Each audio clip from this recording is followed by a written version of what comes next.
Police গিয়ে বলছে 5 মিনিটের মধ্যে বা 10 মিনিটের মধ্যে এই এলাকা ছেড়ে শহীদ মিনারে চলে যান।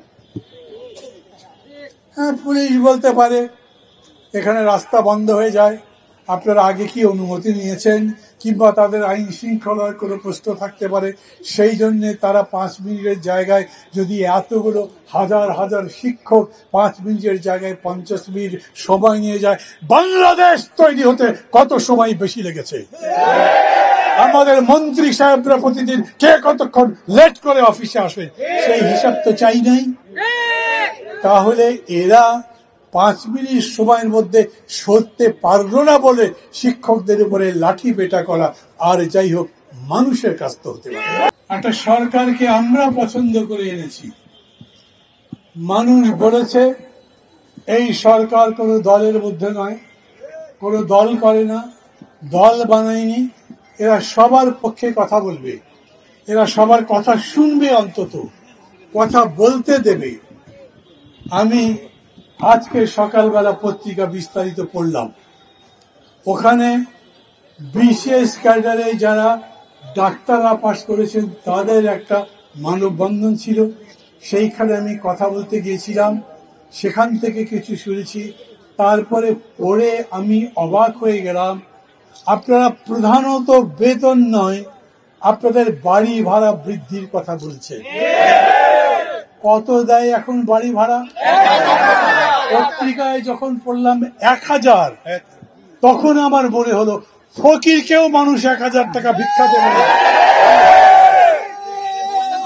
আমি মানি সরকার যদি বলে আমাদের কাছে এত টাকা নাই, কথা শুনতে রাজি আছি, যদিও 8 লক্ষ কোটি টাকার বাজেট দেশে। এইবার শিক্ষা ক্ষেত্রে বাজেটে বরাদ্দ দিয়েছেন 7%-এর উপর।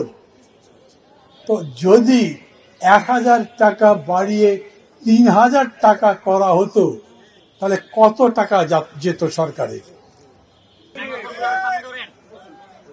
স্বাধীনতা যুদ্ধের কথা বাদ দেই, এরপরে যতগুলো আন্দোলন হয়েছে তার কথা বাদ দেই, কিন্তু মাত্র গত বছর 5 আগস্ট, জুলাই এবং আগস্ট মিলে যে বিশাল আন্দোলন হলো, মাত্র 40 দিনের ব্যবধানে 1500 মানুষ জীবন দিল কেবল গণতন্ত্রের আকাঙ্ক্ষায়, অধিকার প্রতিষ্ঠার আকাঙ্ক্ষায়, মানুষ হিসেবে বাঁচার ন্যায্য অধিকার প্রতিষ্ঠার আশায়। তার উপরে এই নির্দয় অত্যাচার, আমি স্তম্ভিত হয়ে গেলাম। আপনারা হিসাব করেছেন, পত্রিকায় দিয়েছে, কত টাকা বলেন কেউ? এই টাকা, যেটা সব মিলে কয়েকশো কোটি টাকাও হবে না, এই আলোচনা করার জন্য কোনো সরকার নাই। আমি পত্রিকায় পড়লাম আপনারা পরশুদিন গেছেন উপদেষ্টার সাথে দেখা করতে, সচিবের সঙ্গে দেখা করতে, তারা অফিসে ছিলেন না।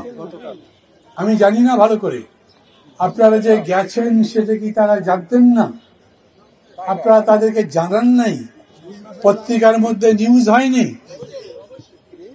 এতগুলো লোক এখানে আছে, সরকার জানে না?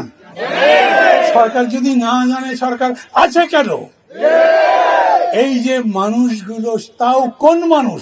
শিক্ষক, আমারও শিক্ষক, তারও শিক্ষক, অ্যারিস্টটলেরও শিক্ষক, প্লেটোরও শিক্ষক, যে যত বড় মানুষ হোক, শিক্ষক ছাড়া কেউ তো মানুষ হতে পারে না।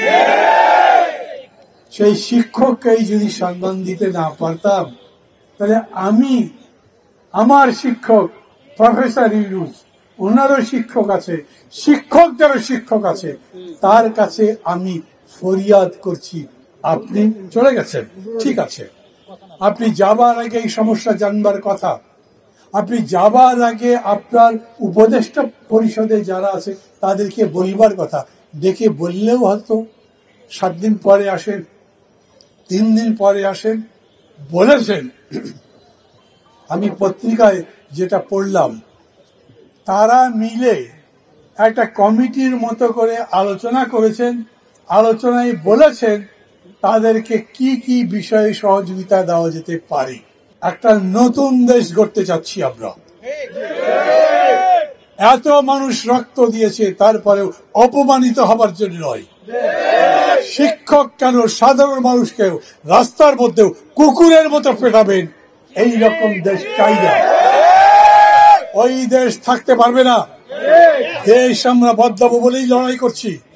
এখনো যে লড়াই করি সেটা আমরা বারবার বলেছি, এক দলের বদলে আর একটা দলকে ক্ষমতায় বসাবার লড়াই নয়, এক মানুষকে বদলে আর একটা মানুষকে বদলাবার লড়াই নয়। আমরা সমগ্র মানুষ, 20 কোটি মানুষের ভাগ্য বদলাবার লড়াই করি।